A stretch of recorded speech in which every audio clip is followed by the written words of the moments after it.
भगवद गीता अध्याय 2 श्लोक 26। अथ चैनं नित्यजातं नित्यं वा मन्यसे मृतं तथापि त्वं महाबाहो नैवं शोचितुमर्हसि। यदि तुम यह सोचते हो कि आत्मा निरंतर जन्म लेती है और मरती है, तब ऐसी स्थिति में भी हे महाबाहु अर्जुन, तुम्हें इस प्रकार से शोक नहीं करना चाहिए। श्री कृष्ण द्वारा इस श्लोक में अथ शब्द का अर्थ यदि है का प्रयोग करना यह दर्शाता है कि अर्जुन आत्मा की सत्ता की प्रकृति के विषय पर किसी अन्य प्रचलित स्पष्टीकरण पर विश्वास करना चाहेगा।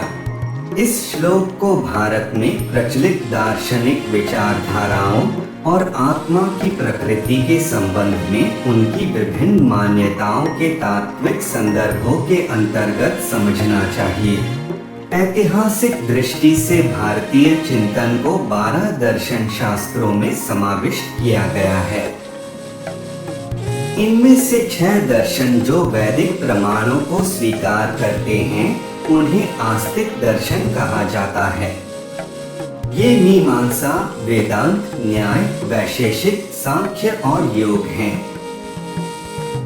इनमें प्रत्येक की अन्य शाखाएं भी हैं।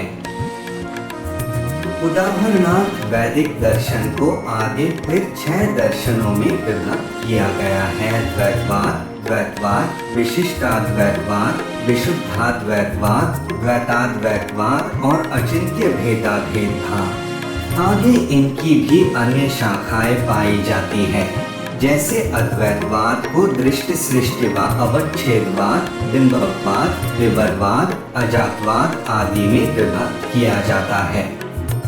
यहाँ इन दर्शन शास्त्रों की विस्तृत जानकारी नहीं दी जाएगी।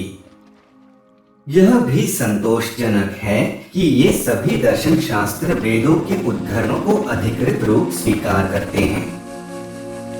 तदनुसार ये समस्त दर्शन शास्त्र आत्मा को शाश्वत और अपरिवर्तनशील मानते हैं। भारतीय चिंतन के शेष 6 दर्शन वेदों की प्रामाणिकता को स्वीकार नहीं करते। यह दर्शन चार्वाकवाद और बौद्धों के 4 दर्शन, योगाचारवाद, माध्यमिकवाद, वैभाषिकवाद और सौत्रांतिकवाद और जैन धर्म हैं।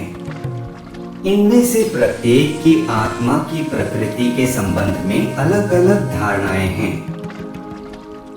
चार्वाकवाद के अनुसार शरीर स्वयं आत्मा को बनाता है और चेतना केवल उसके अवयवों के समूहों की उत्पत्ति है। जैन धर्म ग्रंथों के अनुसार आत्मा का आकार शरीर के आकार के समान होता है और इसलिए यह एक जन्म से दूसरे जन्म में परिवर्तित होती रहती है। बौद्ध दर्शन की विचारधारा आत्मा के स्थायी अस्तित्व को स्वीकार नहीं करती और इसके स्थान पर उसकी यह मान्यता है कि एक जन्म से दूसरे जन्म में पुनर्जन्म का चक्र चलता रहता है, जो आत्मा और मानव जाति की नित्यता सुनिश्चित करता है। ऐसा प्रतीत होता है कि भगवान श्री कृष्ण के युग में भी आत्मा के पुनर्जन्म और आत्मा के अस्थायित्व के संबंध में बौद्ध दर्शन की विचारधारा विद्यमान थी।